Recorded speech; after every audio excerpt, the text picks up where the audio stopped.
Hello students, আমি Nitish sir জ্ঞানজ্যোতি coaching সেন্টারের পক্ষ থেকে তোমাদের প্রত্যেককে জানাই আরো একবার স্বাগত। তো স্টুডেন্টস, আজকে আমি তোমাদের সঙ্গে আলোচনা করব এনইপি 4 ইয়ার আন্ডার গ্র্যাজুয়েট প্রোগ্রামের অধীনস্থ যারা মেজর কোর্স বা মাল্টিডিসিপ্লিনারি কোর্সের স্টুডেন্টরা রয়েছে, first semester north Bengal university under বিভিন্ন কলেজগুলোতে পড়াশোনা করছো, তাদের জন্য আজকে এসইসি বেঙ্গলি তোমাদের ফার্স্ট সেমেস্টার থেকে খুবই গুরুত্বপূর্ণ প্রথম অধ্যায়ের যে কাল্পনিক সংলাপ বলে যে পার্টটা রয়েছে সেখান থেকে আজকে প্রশ্নমান 2 এর আমি 5টা গুরুত্বপূর্ণ প্রশ্ন নিয়ে কিন্তু আজকে আলোচনা করব।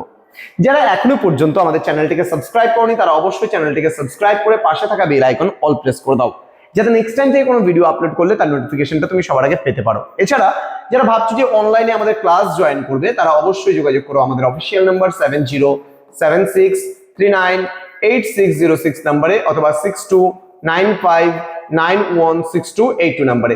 তোমাদের টোটাল কোর্স ফি রয়েছে, যারা মেজর কোর্সের স্টুডেন্ট রয়েছে তাদের অল সাবজেক্টে জাস্ট 1199 রুপিস, এবং যারা মাল্টিডিসিপ্লিনারি কোর্সে রয়েছে তাদের অল সাবজেক্টের জন্য 699 রুপিস কিন্তু পুরো সেমিস্টারের কোর্স ফি। তো দেরি না করে আজই যোগাযোগ করো আমাদের সঙ্গে এবং যুক্ত হয়ে যাও আমাদের অনলাইন ক্লাসে। চলো শুরু করছি আজকের ক্লাসটি। কি রয়েছে প্রথম প্রশ্ন, সংলাপ বলতে কি বোঝো বা সংলাপ কাকে বলে বা কাল্পনিক সংলাপ কি? দেখো, সংলাপ বলতে বোঝায় দুজনের মধ্যে বা তার বেশি ব্যক্তির মধ্যে কথোপকথন। এখানে বলছে সংলাপ শব্দটির ইংরেজি শব্দ হলো ডায়ালগ। আমরা আমাদের মনের ভাবকে সংলাপের দ্বারা প্রকাশ করি।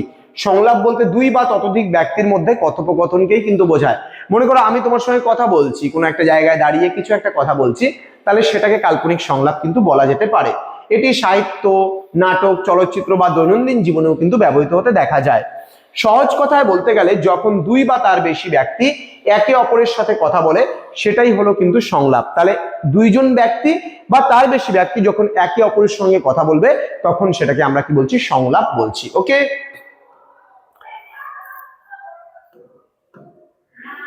নেক্সট কোশ্চেন,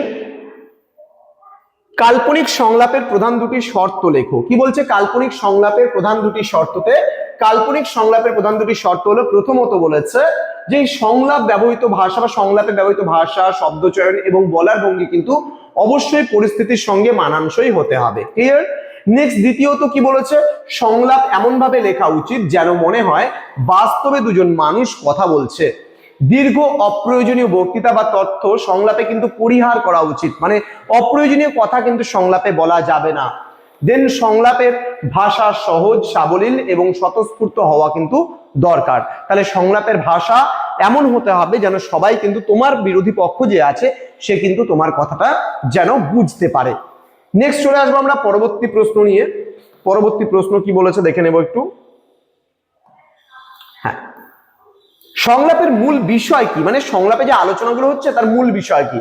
অথবা দিয়ে বলেছে সংলাপ লেখার সময় কোন দুটি বিষয় বা কোন দুটি বিষয় মাথায় রাখা উচিত। কি বলেছে দেখো, সংলাপ বলতে দুই বা ততোধিক ব্যক্তির মধ্যে কথোপকথন বা আলোচনাকে কিন্তু বোঝায়।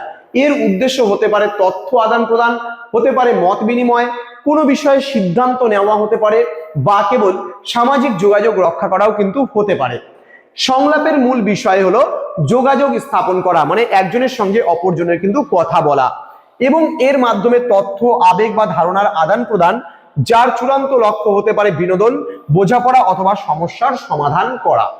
তো এটা কিন্তু গেল 3 নাম্বার প্রশ্ন। আমি আরো দুটো প্রশ্ন নিয়ে আজকে আলোচনা করব। দেখো, সংলাপের উদ্দেশ্য কি? পরবর্তী প্রশ্ন, সংলাপ কেন, কিসের জন্য আমরা রচনা করব, সংলাপ কেন তৈরি করব আমরা? বলছে সংলাপের মূল উদ্দেশ্য হলো যোগাযোগ স্থাপন এবং পারস্পরিক বোঝাপড়া তৈরি করে বিভিন্ন লক্ষ্য অর্জন করা। তার সে তথ্য আদান প্রদানই হোক, সমস্যা সমাধান হোক বা সম্পর্ক উন্নয়ন হোক, সংলাপের উদ্দেশ্য হলো প্রথম যে পয়েন্টটা হবে সেটা কিন্তু যোগাযোগ স্থাপন করা। কি বলছে? সংলাপের প্রধান উদ্দেশ্য হলো দুই বা ততোধিক পক্ষের মধ্যে ভাব, তথ্য, মতামত এবং অনুভূতির আদান প্রদান করা। এটি মানুষে মানুষে কিন্তু সংযোগ স্থাপনের কিন্তু মূল ভিত্তি। তাহলে একজন মানুষের সঙ্গে আরেকজন মানুষের সংযোগ স্থাপনের মূল ভিত্তি কিন্তু হলো যোগাযোগ স্থাপন করা। নেক্সট বলেছে তথ্য আদান প্রদান। সংলাপে অংশগ্রহণকারীরা একে অপরের কাছ থেকে নতুন তথ্য কিন্তু জানতে পারে বা বিদ্যমান তথ্যের স্পষ্টীকরণও কিন্তু করতে পারে। স্পষ্টীকরণ বলতে কি, যে তথ্যটা পায় সেই তথ্য একে অপরের সঙ্গে কিন্তু শেয়ার করতে পারে। পরবর্তী প্রশ্ন আমরা চলে আসবো, কাল্পনিক সংলাপের দুটি সূত্র লেখো বলেছে পরবর্তী প্রশ্ন। এটাই শেষ প্রশ্ন আজকের। কাল্পনিক সংলাপের দেখো কি বলেছে, এখানে দুটি সূত্র, প্রধান দুটি সূত্র।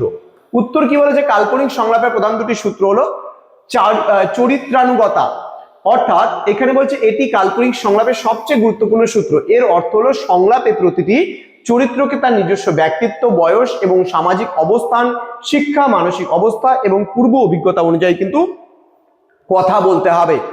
নেক্সট বলছে উদ্দেশ্যমুখীনতা ও অগ্রগতি। কি বলেছে এখানে দেখো, এই সূত্র অনুযায়ী কাল্পনিক সংলাপের প্রতিটি অংশেরই একটি নির্দিষ্ট উদ্দেশ্য থাকতে হবে এবং তা কাহিনীর অগ্রগতিতে কিন্তু সহায়তা করবে। তাহলে এই ছিল আজকে তোমাদের কোশ্চেন্স সম্পর্কে আলোচনা হলো, জাস্ট এসএসসি বাংলার। তো স্টুডেন্ট, তোমরা যদি নোটস পত্র না পেয়ে থাকো, আমাদের কাছ থেকে পেতে চাও, তাহলে স্ক্রিনে দেওয়া দুটো নাম্বারের সঙ্গে আমাদের সঙ্গে যোগাযোগ করো। ইতিমধ্যে প্রচুর ছাত্রছাত্রী আমাদের সঙ্গে যুক্ত হয়ে গেছে, তারা রীতিমতো পড়াশোনা করছে। তোমরা যদি ধারাবাহিকভাবে আমাদের কাছে পড়তে চাও, আমাদের জ্ঞানজ্যোতি কোচিং সেন্টারের যে স্যার ম্যামেরা রয়েছে তাদের সঙ্গে তোমরা যুক্ত হতে চাও, তাহলে এক্ষুনি যোগাযোগ করবে আমাদের স্ক্রিনে দেওয়া নাম্বার দুটোতে। দেখা হচ্ছে খুব তাড়াতাড়ি আরো একটা নতুন ক্লাস নিয়ে তোমাদের সঙ্গে। তোমরা প্রত্যেকেই ভালো থেকো, সুস্থ থেকো। Thank you so much, thanks for watching after all, thank you.